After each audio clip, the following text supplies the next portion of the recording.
Bonsoir à tous, bienvenue sur le plateau Equinox Soir, votre décryptage quotidien de l'actualité de lundi à vendredi, 19h-21h, 18h-20h, Greenwich Mean Time. Les manifestations sporadiques en N'Djamena et dans le sud du pays, appelées par plusieurs partis de l'opposition et d'organisations de la société civile, ont été organisées hier contre la prise de pouvoir par le Conseil militaire de transition. Les Tchadiens, malgré la désignation d'un civil comme Premier ministre, ne semblent pas vouloir avaler la pilule de la transition militaire. Plusieurs morts, dont une femme, tués par les manifestants, selon Youssou Tom, procureur de N'Djamena. Des violences tout de suite condamnées par les présidents Macron et Tshisekedi à Paris. Les deux dirigeants avaient assisté vendredi dernier, on s'en souvient, aux obsèques du maréchal du Tchad, Idriss Déby Itno, à N'Djamena. L'opposition tchadienne et les ONG internationales avaient vu dans la présence de Macron un signe de soutien de la France au jeune général Mahamad Déby, président du Conseil militaire de transition. Composé de 14 autres généraux fidèles au maréchal Idriss Déby Itno, le CMT, selon le nouvel homme fort du Tchad, a été mis en place pour garantir la cohésion nationale, mais aussi empêcher le pays de sombrer dans la violence et l'anarchie. Conséquence directe de cette intrusion des militaires dans un pays où les institutions démocratiques s'étaient mises en place déjà, il y a donc la suspension de la Constitution, la dissolution du gouvernement ainsi que l'Assemblée nationale. Une semaine après ce coup de force, alors que des voix s'élèvent à l'intérieur du pays comme à l'international pour un retour à l'ordre démocratique pour une transition pacifique. Madame, Monsieur, tout à l'heure à 20h, c'est la grande édition d'information présentée par Cédric Nouffelé, tout de suite après le débrief du journal.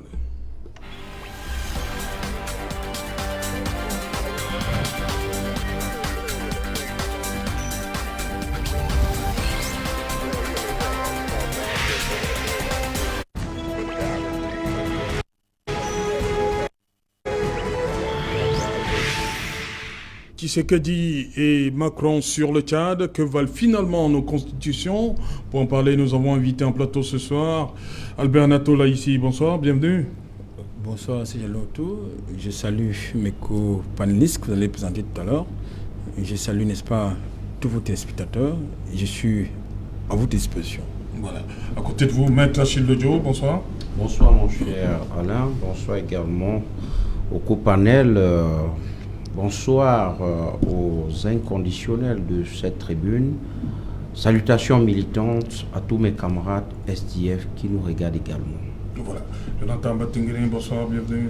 Bonsoir Serge Alain, bonsoir à tous les musulmans de tout le Cameroun qui nous regardent, parce que cette émission est très suivie par tous les Camerounais et les musulmans avec qui j'interagis au quotidien m'ont dit que c'est une émission qu'ils aiment bien et qu'ils écoutent particulièrement beaucoup. Je souhaite aussi un bonsoir particulier au sous-préfet de Limbe 2 qui réalise beaucoup d'actions là-bas, Monsieur Meke. Il réalise beaucoup d'actions, entre autres des actions contre la Covid-19. Actuellement, il est encore sur le terrain dans la distribution des masques et d'autres actions pour lutter contre la Covid.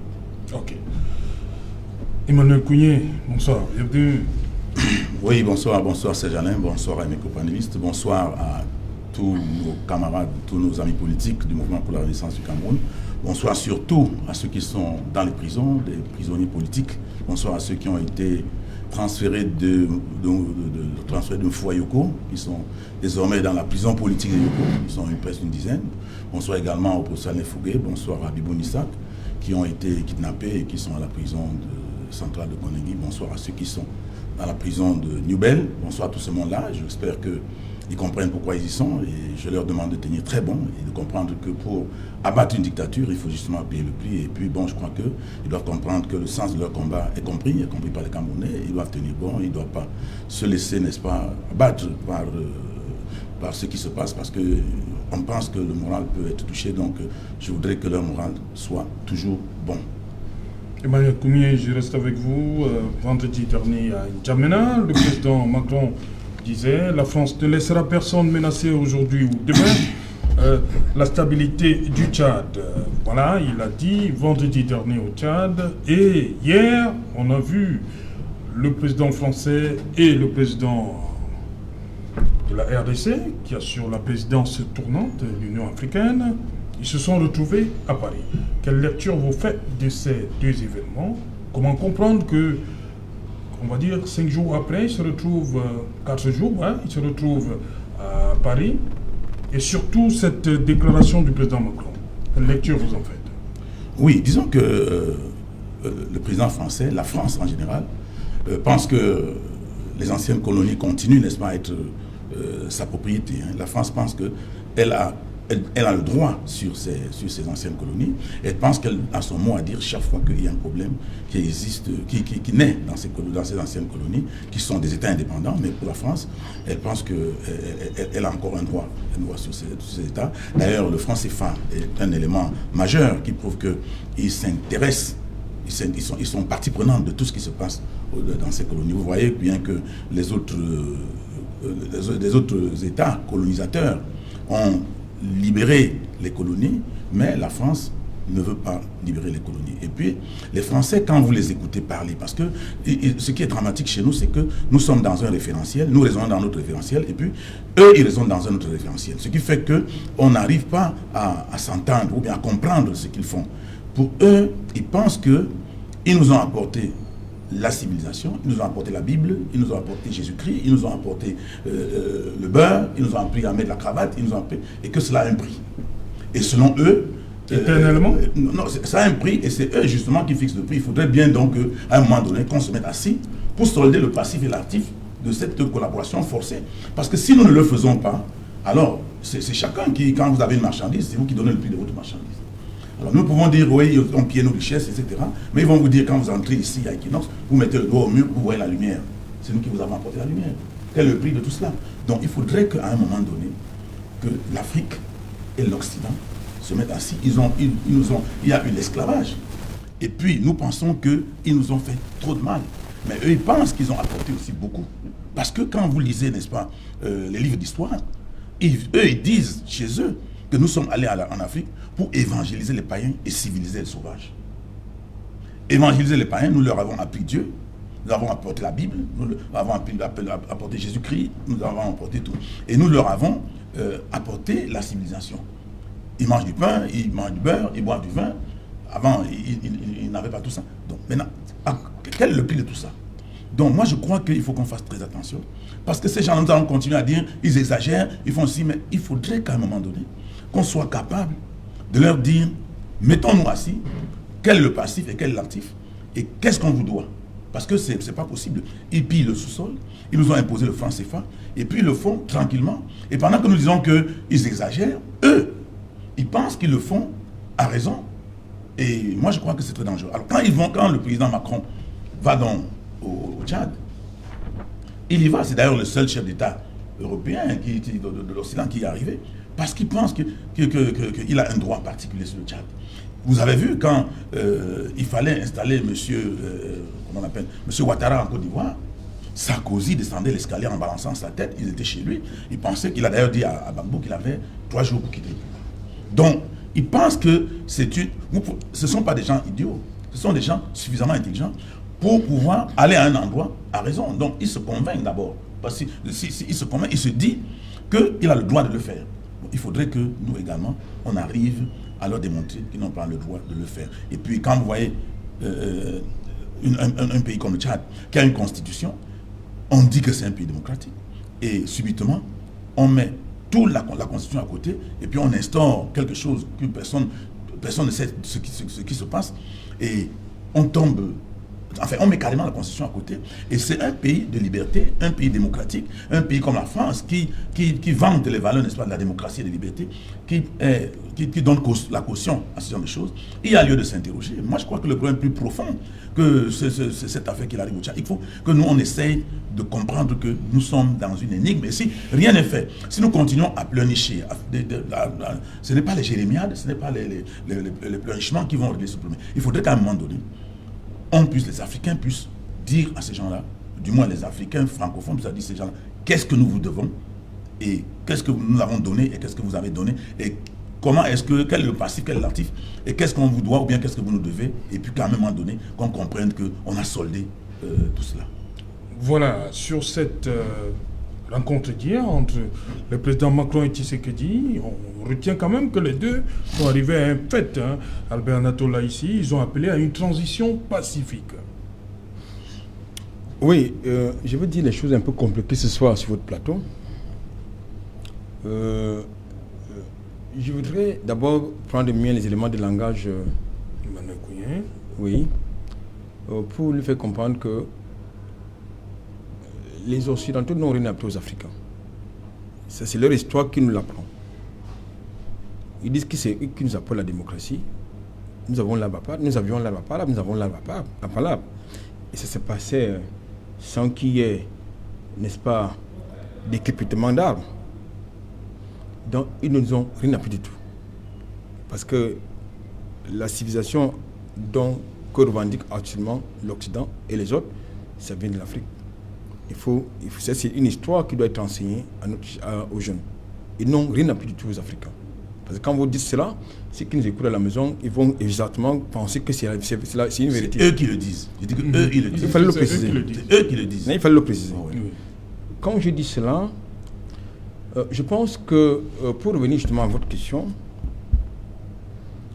je suis un peu très embêté. Pourquoi? Parce que, déjà, revenons à la semaine dernière du côté du Tchad.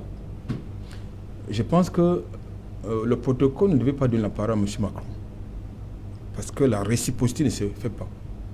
Lorsqu'il y a eu les attentats de Charlie Hebdo à Paris, je crois, aucun président africain n'a pris la parole.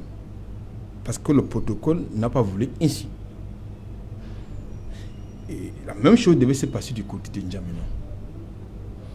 M. Macron, qui est au cœur, justement, de ce qui se passe dans la zone du Sahel, devrait être vraiment le premier à se taire. Ça, je le dis de manière très froide.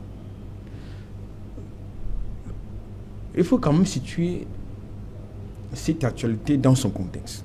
M. Macron a besoin, dans la perspective de la présidentielle française, utiliser en son compte, n'est-ce pas, le G5 Sahel, la crise sécurité actuellement du côté du G5 Sahel, pour dire aux Français qu'il est engagé, que la France est engagée. Mais sauf que la présence de la France au G5 Sahel n'a aucune légitimité. Parce qu'il n'a pas demandé aux Français, il n'a pas demandé l'avis des Français pour engager l'armée française de ce côté-là. Deuxième chose, M. Macron a été élu par les Français. Et il ne fait que défendre les intérêts des Français et de la France. Et il met tout ce qu'il faut en œuvre au même titre que ses prédécesseurs pour que cela soit fait. Il faut quand même préciser que la France est actuellement en récession et en crise, tous azimuts. Ce qui me pose problème en fait, c'est la présence également à Paris de M. Tshisekedi. J'imagine que c'est lui qui est actuellement le président en exercice de l'UIA. C'est-à-dire que l'unité africaine qui, apparemment, si on regarde les textes fondateurs, est une institution panafricaine. Et si lui est une institution panafricaine, ce n'est pas sur le problème de l'UNISE qu'on va régler les problèmes du Tchad. Des Africains. Et de manière particulière, et des Africains en général.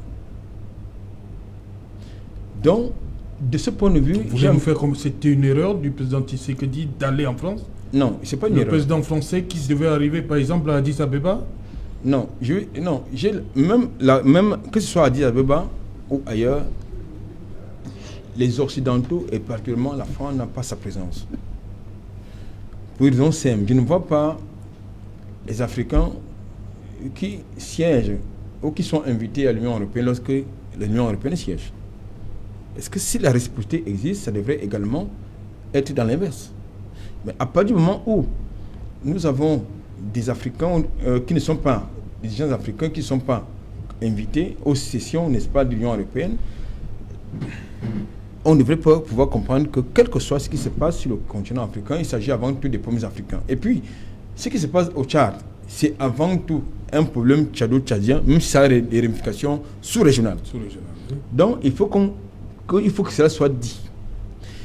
Je constate également que M. Macron est dans une sorte de... pas dans une sorte, il est dans une diplomatie d'ingérence. Or, de manière officielle, là je convoque les éléments du langage des dirigeants français qui estiment qu'en Afrique, ils ne sont pas dans une démocratie, non, ils ne sont pas dans une diplomatie d'ingérence. Mais c'est que entre ce qu'ils prétendent dire et ce qui se passe dans les faits, il y a une césure. Donc, je crois que là, nous sommes dans une sorte de théâtre hypocrite. J'aimerais quand même que M. Macron accepte, par exemple, que le Cameroun, bien l'Italie, lui disent comment il faut gérer les gilets jaunes en France, ou bien comment il faut sortir, comment est-ce que la France appauvrit les Africains à travers le franc français, le franc CFA. Comment est-ce que les entreprises françaises font le bordel sur le continent africain? Comment est-ce que les gens français viennent piller le continent africain et soumettre... Donc moi je pense que, et je ne suis pas certain que M. Macron, M. Jean-Yves Le Drian, qui est justement le diplomate attitré, puisse accepter cela. Donc moi je pense qu'il faut aujourd'hui, à mon sens, il y en a qui vont peut-être me dire que oui, si vous acceptez les aides de la France, il faut accepter qu'elle s'injecte dans vos... mais la France ne nous aide pas. La France ne nous aide pas du tout, bien au contraire. C'est la France et les autres qui ont besoin, n'est-ce pas, du continent africain et du Tchad. Parce qu'aujourd'hui, il faut quand même se le dire, la France a besoin du Tchad dans le contexte actuel. Et je pense également que vous avez constaté qu'il y a des contradictions. Commençant, la première contradiction sur le jour des obsèques du président Déby et celle d'hier. Mais j'ai envie de dire de quoi se mêle-t-on? Parce que là, c'est un problème. Et vous avez tout à l'heure dans votre chapeau convoqué les manifestations d'hier au Tchad. Je vais quand même vous dire et préciser que je n'ai pas envie de me fier aux images montrées par les médias mainstream, comme je les appelle, parce qu'il y a eu 2 manifestations hier au Tchad. On a présenté les manifestants anti-conseil militaire de transition, mais il y a eu d'autres manifestants contre la présence de Barkhane au Tchad. Ça n'a pas été présenté par contre. Où on a bu le drapeau camerounais, le drapeau français, où on a pillé et saccagé certains intérêts français de ce côté-là. Ça, les médias n'ont pas présenté ce côté-là. Donc je pense qu'à un moment donné, il faut qu'on soit sérieux. Et je crois que, pour terminer, il est important qu'à un moment donné, que chacun reste dans son coin. Parce qu'aujourd'hui, vous avez un débat qui est en train de germer au niveau de l'ENA de Paris, où vous avez des racistes, il faut le dire, qui disent que la France aux Français. Mais vous avez donc un pays qui prétend que la France, c'est un pays de liberté, de droit, tout ce que vous voulez. Mais dans les faits, c'est tout le contraire.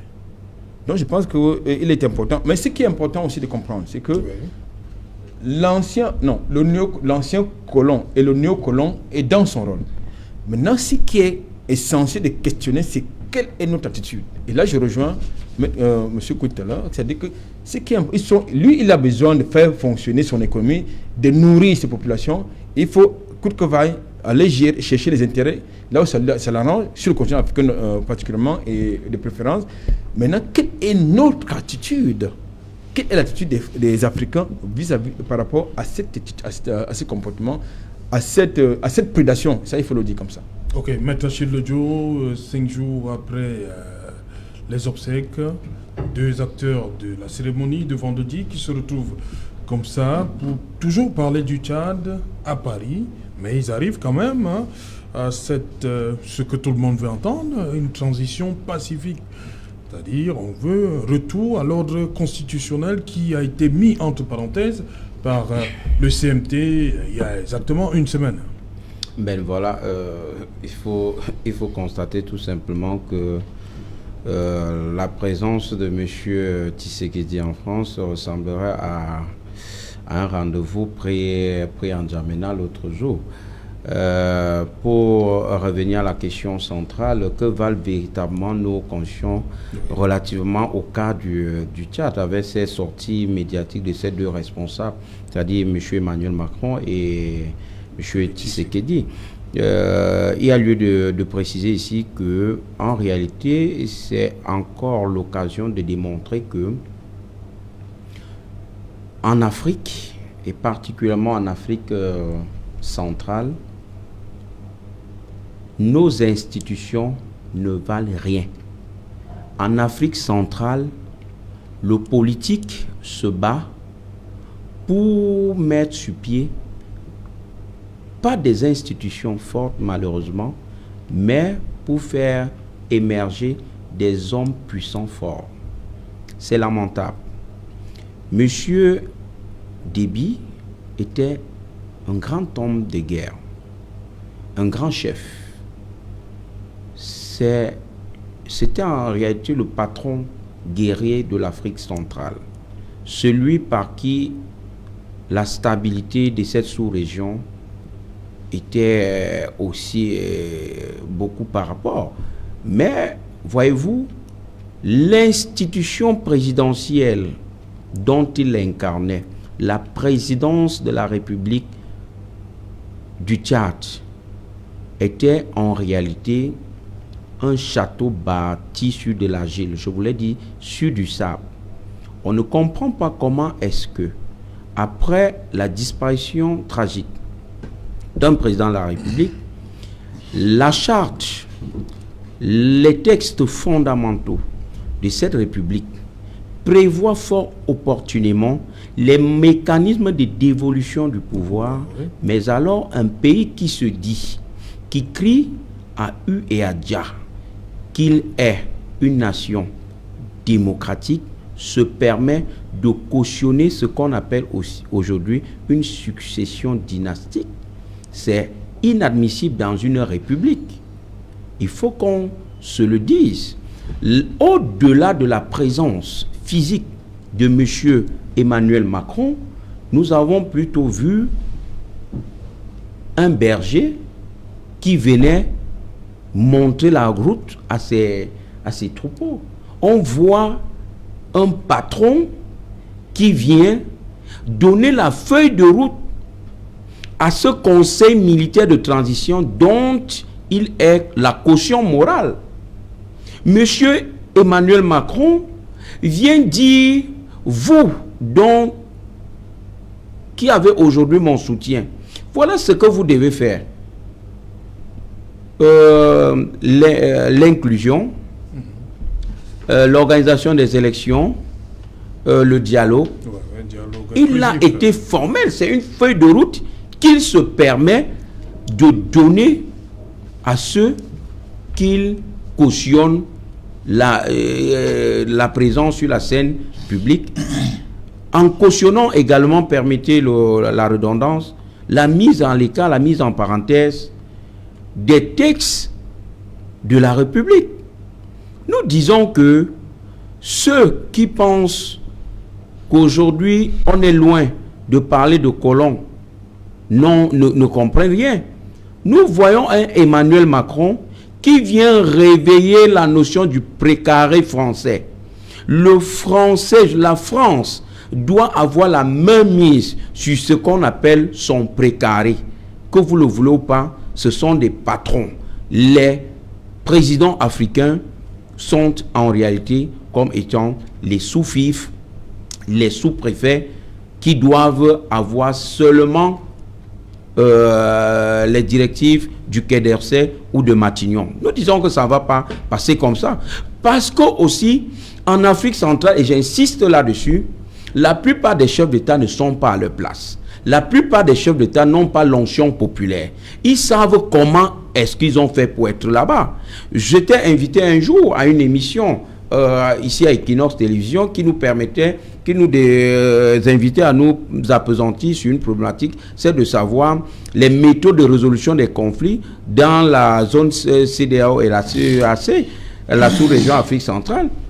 Et c'est clair qu'en Afrique centrale, aucun président n'a pignon sur rue. En Afrique centrale, aucun président ne peut parler avec autorité, une autorité, pour que peut-être les manifestants puissent comprendre. Regardez ce qui s'est passé au Mali tout récemment avec le groupe de, je vais dire, le groupe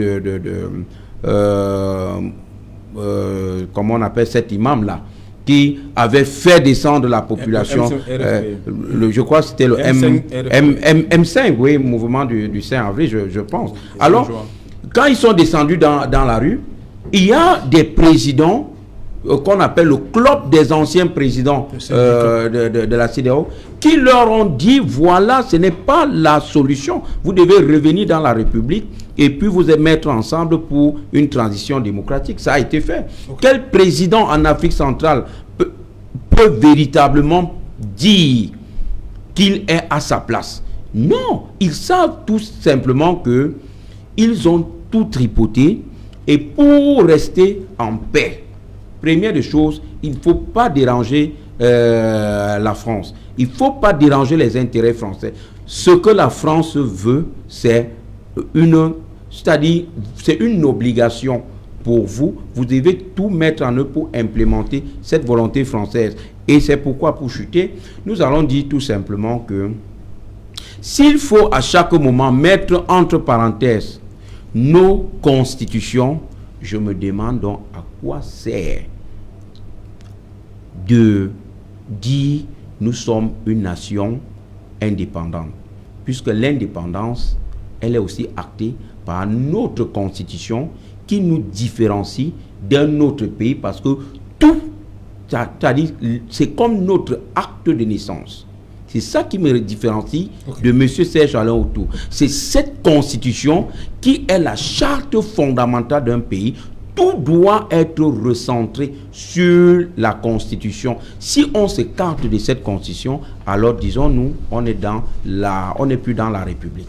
Ok, Jonathan Batenguene, entre le discours du président Macron de vendredi à N'Djamena, que certains ont taxé de paternaliste, et sa sortie d'hier, qu'est-ce qui peut justifier ce décalage-là dans les deux sorties en moins d'une semaine? Qu'est-ce qui s'est passé concrètement? D'abord, il faut placer les choses dans un contexte. Le décès du président maréchal Idriss Déby. D'aucuns vont voir là une situation favorable à l'émergence d'une démocratie véritable. Mais tout a commencé ce jour. Quelle est la version qui est connue? La version officielle de la France sur la mort du président Déby? Et quelle est la version réelle des faits? La version réelle, c'est que le président Déby a été tué par des rebelles. Et le officiel ou réel? La version réelle. Oui.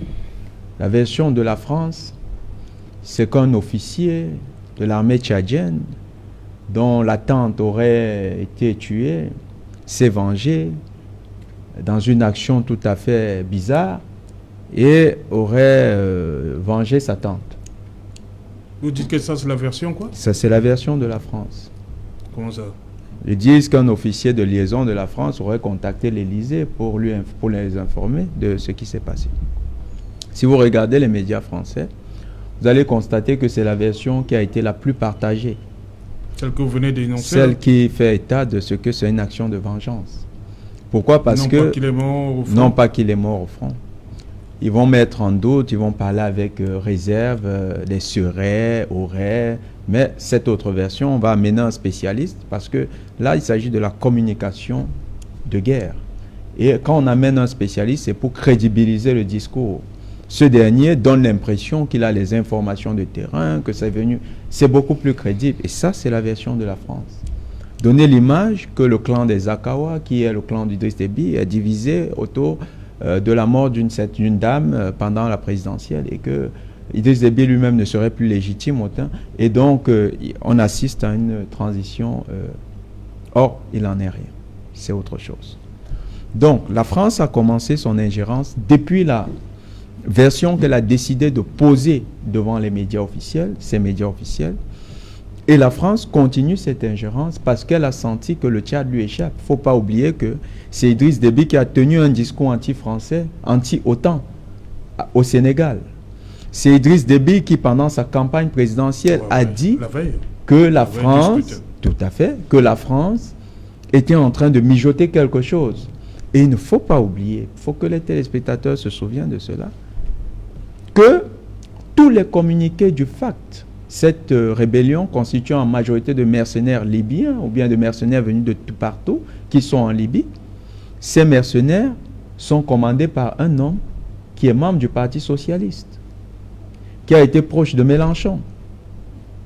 Ce monsieur m'a dit que cet homme est connu en France, qu'il a été proche également des amis de Macron, et que plusieurs commandants de ces unités sont des gens qui ont séjourné en France.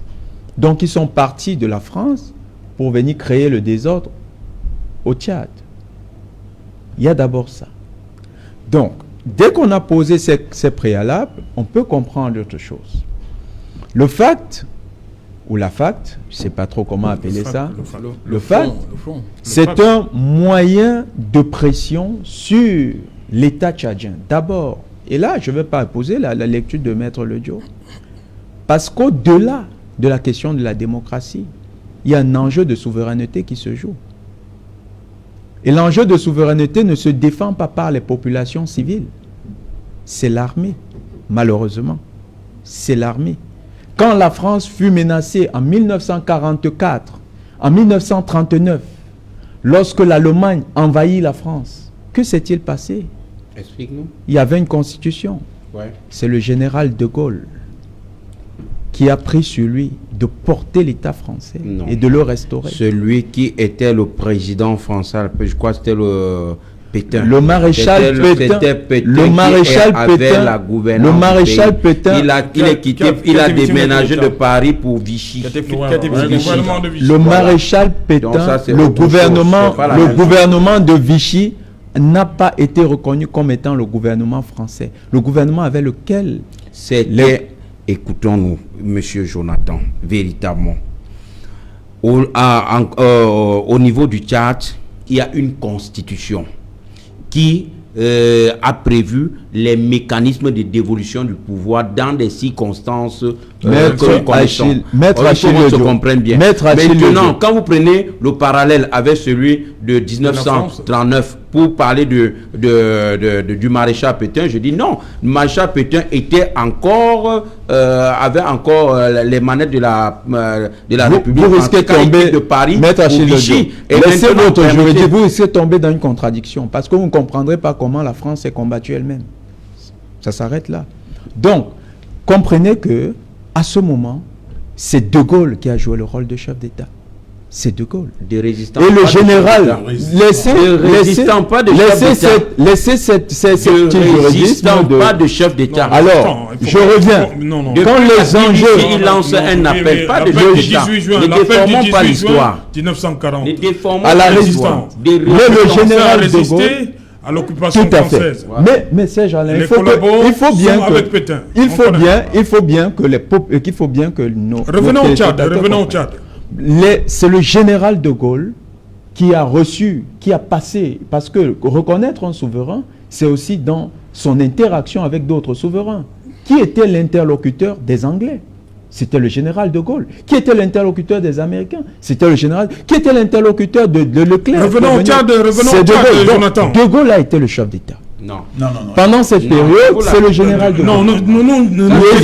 Revenons au Tchad. Les enjeux de souveraineté. Je vous ai posé une question claire. Vous avez suivi le président Macron vendredi dernier dans ce que beaucoup ont taxé de discours paternaliste et le président Macron hier. Beaucoup pensent qu'il y a eu une espèce de rétropédalage. Qu'est-ce qui explique cette différence de ton en moins d'une semaine? J'essayais d'expliquer une chose. Non, ne nous amenons mais pas. Je reste sur l'élément. Il se trouve que le président Macron s'est rendu compte que le CNT, qui est l'instrument par lequel le Tchad aujourd'hui défend encore sa souveraineté, parce que c'était ce que le maréchal Déby était en train de faire. Il avait comme projet de demander le départ de la base française de N'Djamena. Donc, le CNT est en train de continuer sur les acquis du président Déby.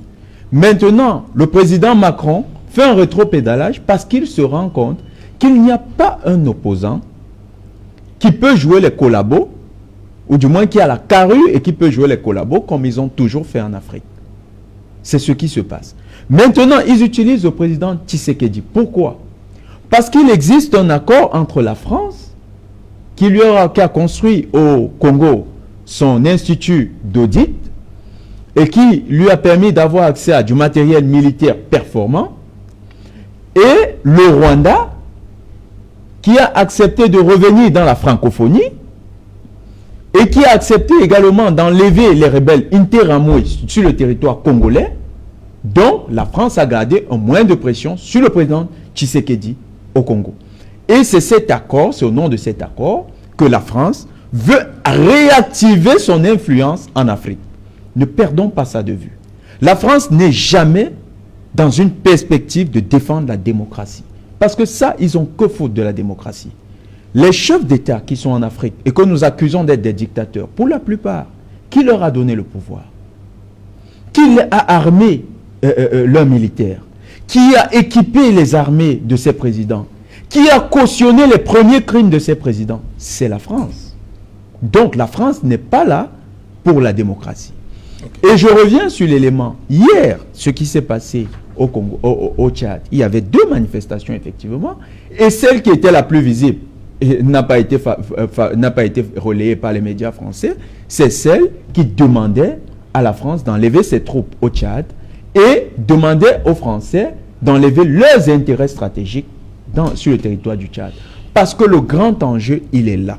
Macron fait un rétropédalage parce qu'il se rend compte qu'il n'a pas la main mise sur le dossier tchadien. Okay. La version que la France avait décidé de relayer dans tous les médias, ça ne marche pas. Il y a la version qui est connue, que le président tchadien est mort, les armes à la main, au combat, par une unité. Quand vous regardez le communiqué des facts, c'est clair. Ils ont tué 4 généraux tchadiens, c'est vrai. Les autorités tchadiennes le reconnaissent. Vous avez vu l'accord? Vous avez vu, il n'y a pas eu de cérémonie, il n'y a pas eu d'obsèques pour ces généraux? Quand vous parlez de corps, il y a les noms de ces généraux. Je ne suis pas venu avec les noms, mais il y a les noms de ces généraux. Donc, il y a les généraux qui... les généraux... Pourquoi il n'y a pas eu d'obsèques officielles? La cérémonie, c'est des musulmans, la cérémonie a certainement eu lieu. Elle a certainement eu lieu. Seulement, dans le cas d'espèce, il fallait honorer le maréchal Idriss Déby. Okay. C'est pourquoi c'est sa cérémonie qui a été privilégiée. Voilà. Emmanuel Kounié, le président du CMT, s'est exprimé hier. Il s'est adressé à la nation pour justifier en fait la mise sur pied du CMT. Il dit que c'était pour garantir la cohésion nationale et surtout empêcher le pays de sombrer dans la violence et l'anarchie. La situation exceptionnelle. Mesure exceptionnelle. Voilà. Bon, alors, dans tous les cas, il faut noter que le Tchad était en réalité à la croisée des chemins. Et le président de l'Assemblée nationale n'a pas pris ses responsabilités. Parce qu'il était question qu'on active la Constitution. Mais selon ce qu'on dit, le président de l'Assemblée nationale aurait décliné cela et aurait pris acte de l'existence de ce CNT. Moi, je crois que tout cela, c'est manipulé par la France. Hein? Et je pense même que si le président de l'Assemblée nationale n'a pas pris ses responsabilités, c'est parce que justement, il a eu des pressions. Il y a eu des pressions et à un moment où il y a des tueries dans tous les sens, il a pensé que... Il a cédé à ces pressions-là. Et je vois toujours la France qui aurait joué un rôle très important dans cette affaire en imposant le fils Déby, qui est un général, qui a d'ailleurs conduit les troupes au Mali et que les Français connaissent bien. Les Français connaissent bien. Et comme on disait, il faut noter que pour les Français, la démocratie en Afrique, d'ailleurs, le président Chirac l'a dit en son temps, que la démocratie était un luxe. C'est un luxe pour les Africains, dont les Africains ne peuvent pas s'en offrir. Et que dire qu'on va apporter la démocratie en Afrique, c'était pas possible. Donc pour lui, les Africains n'étaient pas prêts pour la démocratie. Et c'est d'ailleurs l'idée qui a été retenue par ces gens-là. Puisque, dans tous les cas, nous parlons du Tchad. Mais imaginez un seul instant, comparaison n'est pas raison, mais imaginez un seul instant qu'au Cameroun, nous nous trouvons dans une affaire de transition.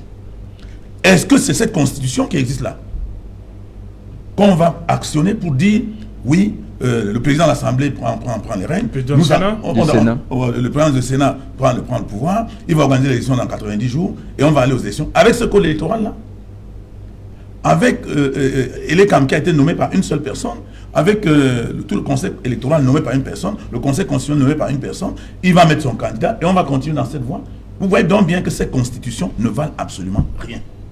Dès lors que ces constitutions et ces textes qui organisent les élections ne sont pas des textes consensuels, nous nous trouvons dans des situations difficiles. Nous sommes en train de déplorer ce qui se passe au Tchad, mais je vous assure que même chez nous, si nous avons un problème aujourd'hui et on nous dit respectons la constitution, ça serait très difficile de respecter cette constitution. Parce qu'on a une constitution qui ne peut pas nous permettre de faire une transition normale. Le problème, c'est d'abord de la respecter. Oui, la respecter. Oui. Mais il faut noter que ces constitutions ne sont pas des constitutions qui nous permettent, n'est-ce pas, d'être des actes démocratiques. On ne peut pas aller dans une constitution qui a été votée en 1996 et qui précisait comment est-ce qu'on nomme le Conseil constitutionnel. On dit que le président du Sénat doit proposer 3 personnes.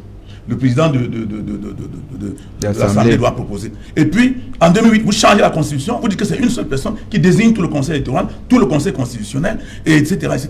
Et puis, le moment venu, vous lui dites, allons à la Constitution. Cette Constitution-là, si vous cherchez à l'appliquer, vous allez créer des problèmes. Donc, ce que je voudrais dire... Oui, c'est un autre débat. C'est pour dire que... aujourd'hui, il arrivait que nous ne le souhaitons pas, s'il arrivait aujourd'hui que le président de la République du Cameroun ne soit plus là, qu'est-ce qu'on fait? Un dialogue national. Tout simplement. Un dialogue national. Si vous entrez dans ces textes qui sont des textes qui ne sont pas démocratiques, ce n'est pas des textes démocratiques. Le combat que vous et moi menons en tant qu'opposants, c'est cela. Oui, mais je dis que mais s'il arrivait, nous avons refusé. MRC a refusé d'aller aux élections parce que ces textes ne nous permettent pas d'aller aux élections. Emmanuel Kounié, vous voulez nous faire comprendre que s'il y a vacances, aujourd'hui à président de la République, on met la Constitution de côté? Il faut absolument revoir la Constitution. Entre-temps, qui gère les affaires courantes. Le président du Sénat peut être là, mais il doit poser le problème. Le problème doit être posé. La Constitution ne lui permet pas de pas prévu. La Constitution ne lui permet de rien modifier. Nous entrons dans un chaos. Il ne modifie rien. Il organise les élections. Dans ces conditions. Et maintenant, vous et moi, en tant qu'opposants, nous montons au créneau pour dire on doit changer ça. Mais ça, c'est à postériori. Non, cher monsieur, on ne peut pas continuer à cautionner la forfaiture. Ce qui va se passer si on est dans cette situation, c'est qu'on va avoir des problèmes. Et c'est ça, parce qu'on est en train de parler des problèmes au Tchad. La constitution tchadienne, on pouvait la mettre, on pouvait même organiser les élections au Tchad. Vous savez que Idriss Déby a eu 96%. On pouvait organiser les élections. Oui, c'est ce que demande la Constitution. Pourquoi on met en Constitution en veille? Je ne pense pas que le pays doit être... On doit gérer nos États. Ce débat-là devait se poser du vivant. Ça, c'est la papauté. Merci. Mais Déby a les armes, Déby a l'armée, Déby a 96%. Merci, on revient. Il faut faire attention. Moi, je crois que nous sommes là dans un cul-de-sac. Voilà, merci. On va revenir après le 20h de Cédric Noufelé. Mais avant cela, une page de pub. Bonjour gars, c'est comment? Gars, ça dit quoi? Gars, réponds même non. Check Kozaka sur WhatsApp avec les go. Man, j'envoie l'argent à ma petite soeur.